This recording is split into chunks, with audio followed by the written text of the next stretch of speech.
Bon après-midi, chers téléspectateurs. Bienvenue à votre rendez-vous de l'information. Très heureux d'être parmi vous encore cet après-midi pour vous donner bien sûr les grandes unes parues dans les journaux ce matin. Et il faut dire que pour ceux des journaux qui ont pu arriver à notre rédaction centrale d'ABK Télévision, nous allons faire le tour entre obsèques, entre culture et aussi entre insécurité et même justice. La presse en a bien parlé ce matin, histoire donc d'entrer dans les détails, histoire de décortiquer tous ensemble la plupart de ces journaux qui ont pu arriver à notre rédaction centrale d'ABK Télévision ce jour du 21 juillet 2016. Nous allons débuter notre exercice ce matin avec le quotidien Le Messager qui commence bien sûr la lecture ce matin par une grosse interrogation. Cameroun, faut-il juger les juges? Question donc, ces garants de liberté sont aujourd'hui entre le marteau du pouvoir et l'enclume de la communauté internationale. Le journal a décidé d'ailleurs d'en faire écho dans sa page 3. Vous avez dit État, non droit. Quand on est pris dans les raids de l'opération Épervier, on est soit libéré de l'oppression par la mort ou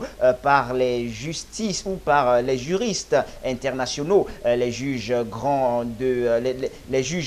des libertés individuelles et collectives sont aujourd'hui donc au regard de l'actualité récente entre le marteau du pouvoir et l'enclume de la communauté internationale. L'enjeu, l'homme dont le parapluie de justice laisse passer des trombes d'eau, nous dit ainsi le journal Le Messager. Et d'ailleurs, le journal a choisi de mettre en exergue deux personnalités. En premier lieu, il s'agit de Michel Thierry Tangana, qui est présenté comme étant celui qui luttait donc avec des anges de l'oubli. Et en seconde position, c'est bien sûr Paul-Éric Kinguet qui est cité comme étant le rescapé des bananeraies. C'est à lire dans la page 3 pour plus d'informations concernant donc ce sujet.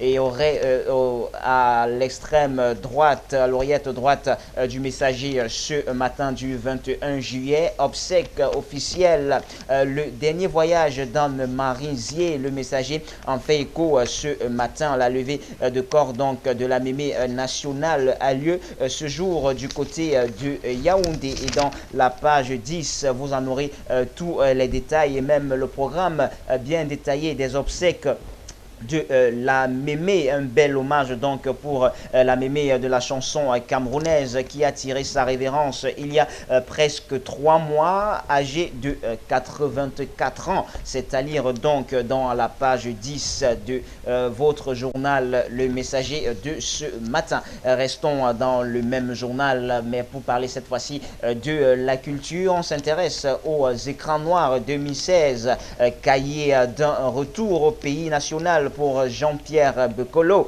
Lire donc la page spéciale du journal Le Messager consacrée donc à l'homme, la cérémonie de présentation du prix Price Close qui lui a été décerné en mai 2015 à Amsterdam par le comité international indépendant a eu lieu dimanche dernier sur les berges du fleuve Nyong au cœur donc de la ville de Malmayo. C'est à lire dans la page 11. On parle aussi ce matin avec Le Messager d'exploitation forestière. Le Messager nous dit que Philippe Ngolé traîné en justice et aussi 2 collaborateurs du MINFOF sont accusés d'abus de pouvoir. C'est à lire dans la page 2 du Messager. Et pour sortir du journal à son raid de chaussée ce matin, grippe aviaire, le poulet importé se vend en catimini. Nous titre donc le Messager ce matin, reportage donc dans les supermarchés et espaces marchands de la ville de Douala. Et le Messager nous dit qu'à la question de savoir d'où est-ce qu'ils proviennent, la réponse est vite donnée. Ce sont les poulets qui proviennent de nos fermes. Il n'y a pas de poulet importé. Vous savez mieux que nous que le poulet importé est interdit. Voilà donc les réponses apportées par la plupart des marchands interrogés bien sûr par les éléments du Messager concernant cette viande de poulet. Voilà donc nous continuons notre une des tabloïds cette fois-ci avec un journal qui nous donne un bref aperçu, qui nous oblige à jeter un regard du côté du septentrion. Il s'agit de l'œil du Sahel, aussi à notre rédaction centrale ce matin. Le journal nous parle ce matin et dit à Mama Abakaï, nos ravisseurs étaient des Boko Haram liés à Aboubakar Sidiki. Lire donc la révélation exclusive du maire de Lagdo dans la page 5 de l'œil du Sahel ce matin. Après donc sa libération, il a été donc interrogé par les éléments de l'œil du Sahel où il a apporté ample explication sur la façon, la manière dont ils avaient été en otage du côté de la Centrafrique. Il s'est donc exprimé à cœur ouvert au journal L'œil du Sahel ce matin et entré donc dans les propos du maire de Lagdo, Mama Abakaï, c'est-à-dire bien sûr dans la page 5 du journal L'œil du Sahel. Et également, le journal L'œil du Sahel ce matin nous parle d'insécurité. Les comités de vigilance à pied d'œuvre dans la Damawa, ils ont déjà permis l'arrestation de nombreux criminels, nous dit le journal dans la page 3. Trois dépouilles de preneurs d'otages ont été donc présentées au public le 15 juillet dernier. Mais un contraste donc concernant cette affaire, concernant ces hommes qui luttent pour la sécurité dans le septentrion. Ils sont quelquefois pointés du doigt pour leur rôle trouble dans les pistes, voilà, dans les prises et libérations d'otages. Ceux-là ont toujours aussi été indexés comme étant des complices de Boko Haram, c'est-à-dire dans la page 3 de L'œil du Sahel de ce matin. Et aussi ce matin au Raoul Soumo Tayo, à travers les colonnes de L'œil du Sahel pour ce matin, s'exprime ce chercheur en défense de sécurité. Il nous dit ce que Amnesty International ne dit pas sur la contre-insurrection aux abords du lac Tchad. Un grand dossier donc ouvert par L'œil du Sahel ce matin concernant donc cette affaire de la page 8 jusqu'à la page 11 du journal. Vous en aurez ample explication. Le présent donc document combine deux approches empiriques pour analyser le rapport d'Amnesty, l'observation directe des faits et une enquête basée sur les entretiens. L'objet étant de montrer que dans le conflit qui oppose le Cameroun à Boko Haram, Amnesty International a eu une vision partielle, voire partiale de la situation et donne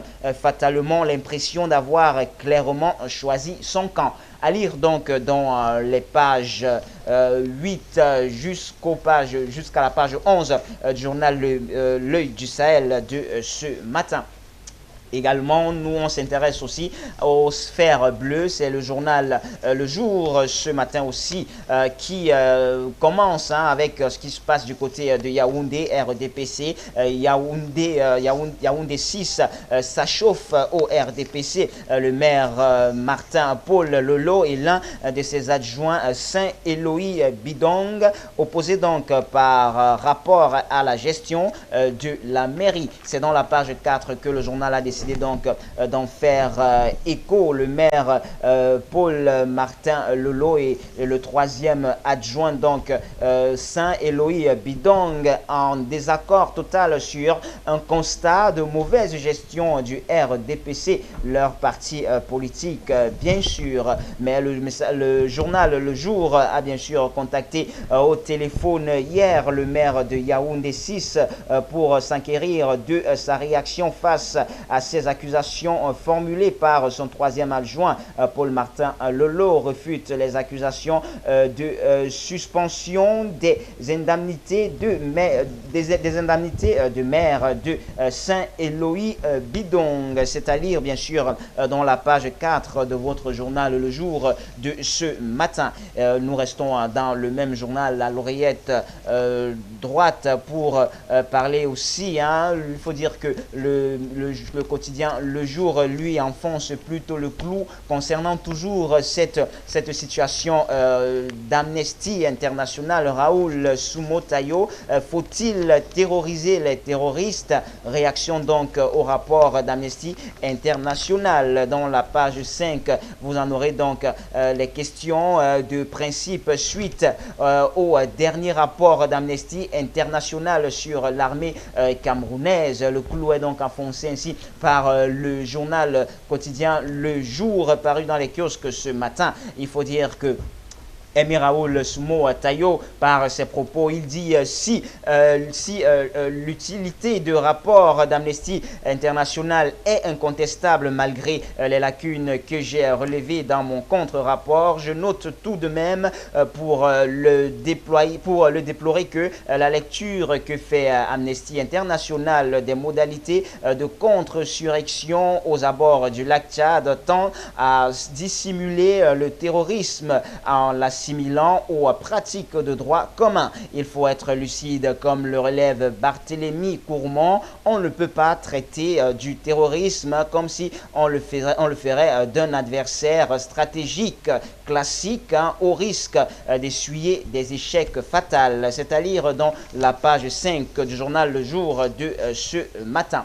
Et également, nous parlons de guerre contre Boko Haram, toujours sur ce sujet qui continue de faire couler beaucoup d'encre et de salive. Il y a de cela des semaines déjà, on continue d'en parler. Le Jour en a choisi de traiter ce sujet sous deux angles ce matin. Donc, voici donc le deuxième. Le gouvernement répond à Amnesty International par la voix, bien sûr, du ministre Issa Tiroma, ministre de la Communication au Cameroun. Celui-ci, bien sûr, s'exprime concernant Amnesty International. C'est à lire dans la page 4 de votre journal Le Jour de ce matin. Et parlons aussi de sport avec Le Jour. CAN féminine 2016. Où en est-on? Question donc posée par le journal ce matin. Du 25 juillet au 1er août 2016 séjournera donc au Cameroun la mission de la Confédération africaine de football devant donc inspecter les infrastructures sportives et hôtelières en vue des Coupes d'Afrique des Nations 2016 et 2018. Mais le journal nous dit que les travaux du stade d'Amadou Ahidjo piétinent et ceux de Boya et Limbé sont plutôt rassurants. À lire dans les pages 2 et 3 du journal Le Jour de ce matin. Et pour sortir ce matin également dans notre rédaction centrale, le journal satirique Le Popoli a pu arriver jusqu'à nous ce matin et qui s'intéresse sur l'affaire Belinga et Boutou dont on en parle depuis il y a de cela quelques jours. Le Popoli donc par sa spécialité de satire nous présente la situation avec une belle caricature comme l'accoutumée Belinga et Boutou sur des roules, voilà, sur des rotules. Voilà donc le titre choisi par le Popoli ce matin. Le journal nous dit que de retour au Cameroun le 15 juillet 2016 par vol Air France à 20h en Simalène après un séjour médical d'une semaine en Europe, le directeur du cabinet civil, bien que chancelant, garde une oreille sur sur l'institution qu'il dirige a et tout dit. Belinga Eboutou a en quelques jours été cité dans beaucoup de situations qui ne sont pas du tout catholiques. Et de l'autre côté même, le journal va plus loin en nous disant que le moins que l'on puisse dire est que pour une rare fois, ce chef traditionnel de Nkizoa dans le sud affiche une petite forme. Or, depuis auprès de Popol, donc c'est le genre de situation qu'il faut cacher le plus longtemps que possible. À lire donc dans les colonnes du journal Le Popoli de ce matin. Également, Le Popoli nous présente la situation qui s'est passée du côté de Ngaoundéré, une fusillade qui a éclaté près du ministre Louis-Paul Motazeux, c'est à dire bien sûr dans les colonnes du Popoli ce matin. Et c'est donc sur cette information, amis en orchestre, chers téléspectateurs, que nous allons mettre un terme à notre revue de presse de ce matin. Une des tabloïdes, bien sûr, édition du 21 juillet, édition voilà, du 21 juillet 2016. Je vous donne plutôt rendez-vous demain pour une toute nouvelle édition. En attendant, je vous laisse en compagnie des programmes alléchants d'ABK Télévision, le meilleur de la télé. À demain.